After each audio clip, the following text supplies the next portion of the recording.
பாடுவேன் எந்தன் இயேசுராஜரே. எனக்காய் நீ செய்த நன்மைக்காய் என்றும் நன்றி கூறுவேன். நன்றியோடு நான் துதி பாடுவேன் எந்தன் இயேசுராஜரே. எனக்காய் நீ செய்த நன்மைக்காய் என்றும் நன்றி சொல்லுவேன்.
ஆண்டவரை நோக்கி பார்த்து பாடுகிற வார்கள் அநேக வேளைகள், நெடுநிசி வேளைகள், அதிகாலை வேளைகள் அப்படியே அமர்ந்து பாடப்படும் கண்ணீர் கொட்டின நேரங்கள் உண்டு. என் ஆண்டவரே, எனக்கு எவ்வளவு நன்மைகள் செய்திருக்கிறேன், எவ்வளவு நன்மைகள் செய்திருக்கிறேன்.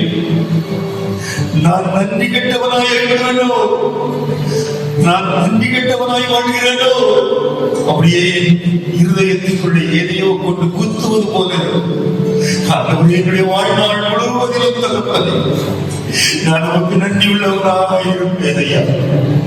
எங்கள் வாழ்நாள் முழுவதிலும் நாங்கள் நமக்கு நன்றி உள்ளவர்களாக இருப்போம் ஐயா. அந்த நன்றி தான் உங்களுக்கு இந்த ஆசீர்வாதத்தை கொண்டு வரப்போகிறது. யார் யார் பிரச்சனைகளோடு, கஷ்டங்களோடு, வேதனைகளோடு, கடன் பிரச்சனைகளோடு, தீர்க்க முடியாத சமாதான குறைச்சல்களோடு உங்கள் இல்லங்களுக்குள்ளே, உள்ளங்களுக்குள்ளே, சபைகளுக்குள்ளே வாழ்ந்து கொண்டிருக்கிறீர்களோ, உங்கள் மத்தியிலே தேவனாகிய கர்த்தர் இறங்கிக் கொண்டிருக்கிறார். உங்கள் யாவரும் விடுதலை வாழ்க்கைக்கு வழங்க போகிறார். அந்த விடுதலை வாழ்வை பெற்றுக் கொண்டவர்களை நீங்கள் இந்த இடத்திலிருந்து கடந்து போக போகிறீர்கள். நன்றியோடு அவரை துதிப்பீர்களா? நன்றியோடு நான் துதி பாடுவேன். எல்லாரும் சேர்ந்து பாருங்க.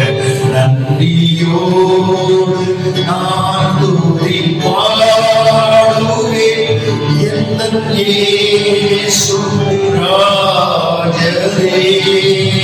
அப்படியே உள்ள முழுகி ஆண்டவருடைய சமூகத்தில் உங்களை ஊற்றிடுங்க, ஊற்றிடுங்க.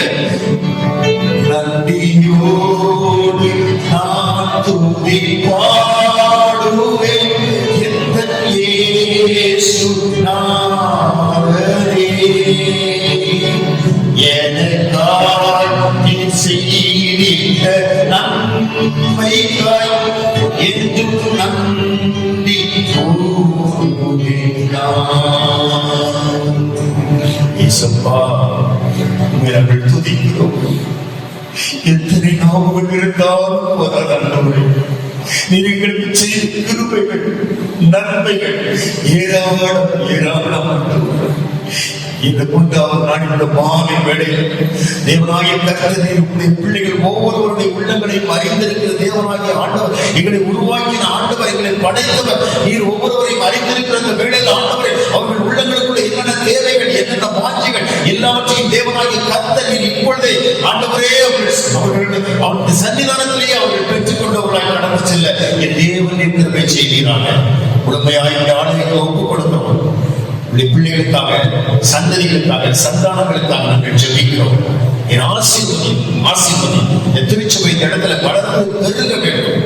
ஆண்டவரே, இந்த திருச்சபையின் மூலமாக அநேக தேவாலயங்கள் இடை சபைகளாக உருவாக வேண்டும். அவர்கள் எடுத்துக்கொண்டிருக்கிற பிரயத்தனங்கள், முயற்சிகள் எல்லாத்தையும் கர்த்தர் ஆசீர்வதி. ஆண்டவரே, இதற்காக கொடுக்கிற மக்கள், ஜெபிக்கிற மக்கள் ஒவ்வொருவரும் இந்த நாளிலே ஆசீர்வதிக்கப்படுவார்கள். முழுமையாக இந்த ஆளுகைக்குள் அப்படியே ஒப்புக் கொடுக்கிறோம். அஞ்ஞானிகளுடைய ஆயிரக்காக, அம்மாவுக்காக, அவருடைய பிள்ளைகளுக்காக நன்றி செலுத்தும். அவர்களோடு இணைந்து செயலாற்றுகிற நல்ல அருமையான கமிட்டி, செயலர், பொருளர், ஆண்டவரே, அவருடைய குடும்பங்கள், ஆண்டவரை பேசி மக்கள், தேசி மக்கள், சபை விசுவாசிகளாக எத்தனையோ இதற்காக உழைத்துக் கொண்டிருக்கிறதை நாங்கள் பார்க்கிறோம். ஒவ்வொருவருடைய குடும்பங்களும் தேவனாகிய கர்த்தர் நீர் ஆசீர்வதிக்க வேண்டுமாய் நாங்கள் ஜெபிக்கிறோம். அப்படியே உடைய கரத்தை ஒப்புக் கொடுக்கிறோம். இந்த முதலாவது வாரத்தில் இந்த இறுதி கூட்டம் உங்களுடைய கரத்தில் தூய ஆவியானவர் எங்களோடு கூட இடைபெறும். எங்களை அப்படியே அர்ப்பணிக்கிறோம், வாழ்த்துகிறோம். இயேசுவின் மூலம் ஜெபிக்கிறோம் நல்ல பிதாவே.